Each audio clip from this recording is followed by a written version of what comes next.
is real. Real is love. Joe and Lucy Lane are still in love after 50 years.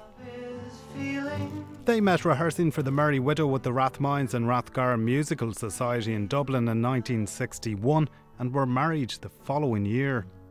We met in rehearsal and had, as I often felt since, a rather public business of falling in love on stage, and by the end of that, I think you could safely say we were an item. Unselfishness, I think, is one of the great key factors in making any relationship work. And I think the love factor grows and grows. It has a peculiar way of growing over all of the years.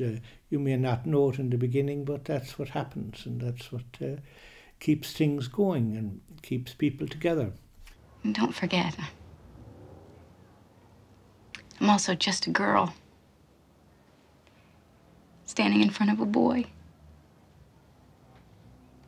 asking him to love her. Love has been immortalised in popular culture, but what exactly is it? Love is the experience of being together with a person, enjoying them enjoying you, living through good times, bad times. Love has been full of surprise and waking up to every new day. Love for you? And bringing that love that you have for each other and bringing it into the world to spread it out to other people as much as you can as well. That'd be important. Today, as lovers try to quantify their emotions through Valentine's gifts, science says that attraction is an important element, and how we perceive beauty can make love happen at first sight. Even in the first less than a second, you can make evaluative judgments based on how somebody looks. That have long-term effects. It all depends on their visual characteristics, their auditory characteristics, how their voice sounds, for example. That activates regions of the brain that we know are implicated in pleasure, etc., or are implicated in reward value, if you like. So this is the Strogatz 88 model, and in it there are two protagonists, Romeo and Juliet. Last year, scientists in Holland developed a mathematical model to show that couples can actively promote stability in relationships.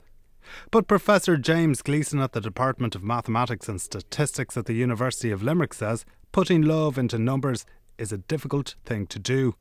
The modelling of love is really not at the stage where we can say we have a coherent mathematical model for it yet. It's a very, very complicated thing to do. So part of our work here in MAXI is looking at complex systems, and that's what my research group looks at. We look at things like online social networks, and we look at how things move through those social networks, like how rumours spread, how people copy each other's behaviours in terms of using hashtags. And that's a complicated process already. The one advantage we have there is that there's lots of data available now. So we get a lot of data from Twitter on how people behave, how much they copy hashtags that they've seen come from other people, and so on. Love is a whole little different kettle of fish. Science may have some of the answers to what love is, but for Joe and Lucy Lane, love has many parts. The first great glow of romance is wonderful, but it gets better sometimes as life goes on and it deepens. If there are bumps and hollows, you just get over it. To be